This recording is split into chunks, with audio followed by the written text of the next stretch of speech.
When I first started imbibing the Abraham truths, I'll call them, I found myself having to question other things that I used to think as true. So I'm trying to synthesize a couple of different teachings that I've been juggling with all my life. You talked about desire, and in some Eastern traditions, desire is equated with suffering, that having desire is suffering. I have come to the realization, and Abraham has kind of supported that we are desire factories, that in fact desire cannot be stopped and it's okay. You can't be eternal and absent of desire, because the desire is what calls it all forward. So my imperfect understanding that desire is equated with suffering needs to be replaced with a perfect understanding that the suffering really comes from the lack of immediate fulfillment. That's where we human beings suffered. It's not in having desire, it's in expecting it to manifest immediately. Let's talk about it. It's even more base than that. You're right on it. But in very simple terms, when your life has caused you to become vibrationally something that you're not letting yourself be, you feel bad. Yes. And it is not inaccurate to say, my desire is part of the reason I feel bad, because before I became that expanded being, I didn't feel as much resistance between who I'm letting myself be and who I've become. So we wouldn't say they're wrong, because if someone called you on the telephone and said, hello, you don't know me, I'm just calling to tell you I will never call you again, you would say, okay.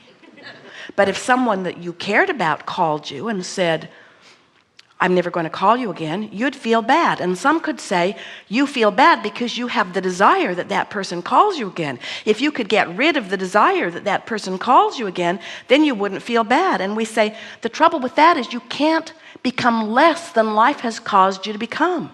You can't regress. You can't undo and be what you were before. What causes our feelings of guilt in wanting too much? What causes our feelings? Your belief in something that doesn't exist. Your belief in shortage. Your belief that if you take more than your fair share, someone else will be deprived. Mm-hmm. And we say, you can't get sick enough to help sick people be well. Do you ever say, I've been well for so long, I think I'll be sick for the next 10 years to allow more wellness for the sick people? I think it does come from an understanding, not an appreciation, but a teaching of shortage, a teaching of scarcity. A teaching of that's based on action. In other words, and we understand why you'd get there. You have these decided beginnings and endings to your experience that you call birth and death. And so you tend to want to quantify everything in beginnings and endings. It's hard for you to remember that you are this eternal stream of consciousness.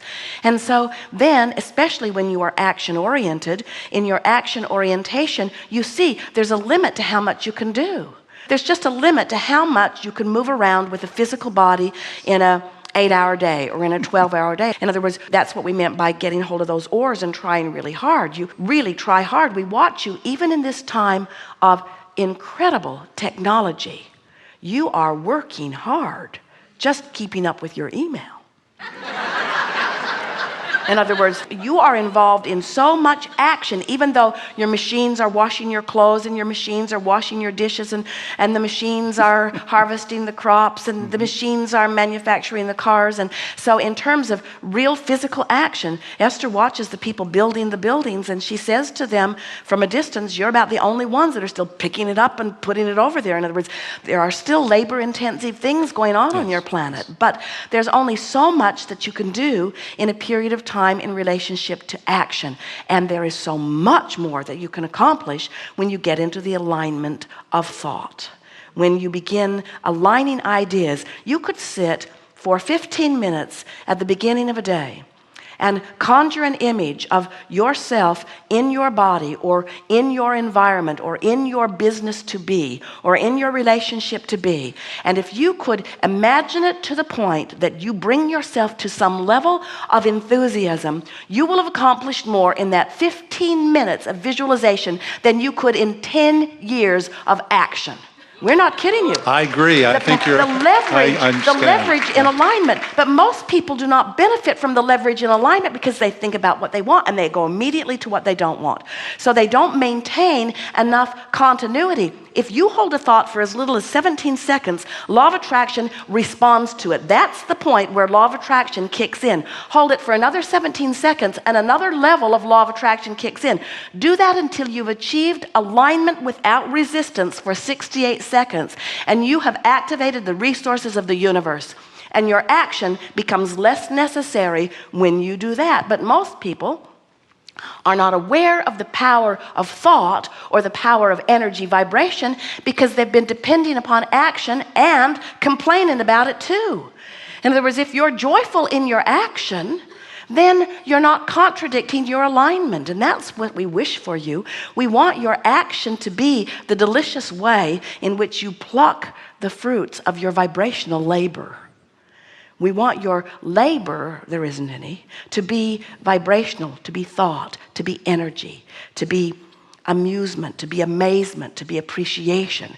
We want you to direct your thoughts with an eye to what's happening in your belly while you do it. Esther's really been on this visualization jag because she can feel this avalanche of wonderment flowing toward her.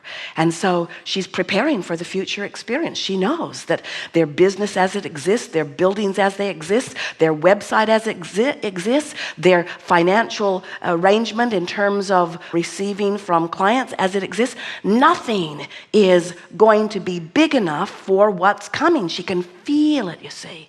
And she can't even imagine what's coming. She can feel it, but she can't even get her thoughts around it. It is so big. And so she's been lying in her bed in the morning and just trying to find the feeling place of whatever it is, feeling good when it comes. In other words, even the idea of an avalanche is like something big is coming at me and it's going to take me over. But oh, to ride an avalanche. You think being on a surfboard is fun. Riding an avalanche is what you have intended to do from your non-physical perspective, you see. So she's been waking up early in the morning and lying in her bed while all is quiet. And she's been conjuring feelings that give her this feeling of expansiveness and this feeling of exhilaration. And she's been working to maintain only positive feelings in it, because she'll feel the positive come and then she feels a little dread seeping in, like, we're not ready. And then she'll feel the positive come and then she'll feel the little bit of dread. And so she knows what she's working on. And she also knows that a little bit of dread in the avalanche of good thoughts that she's having feels very much like a sore thumb. In other words, she can feel it right away. What we want Esther to understand is she doesn't have to figure out how to do it. She only has to take pleasure in the dreaming of it. It's the universe's job to figure out how and where and who. It's your job to figure out what and why, you see. And so that's that creative edge that you want to hold yourself on. And when you start thinking about what and why, what and why, what and why, solutions to problems appear even before the problem. So you live problemless as you are moving forward in this exhilaration that you call life. Oh, it is so good. Once you begin to harness the power of your true beingness, you are less interested in action unless the action is utterly pleasing in the process, you see. You don't do stuff to make it happen. You do it because you want to do it. It's already been made to happen through the alignment of energy. And if you really want to lay this out in a way that almost without exception you can really hear that, think about the multi-billionaire who could not possibly justify his receiving of his wealth through his behavior. He's not that fast at anything.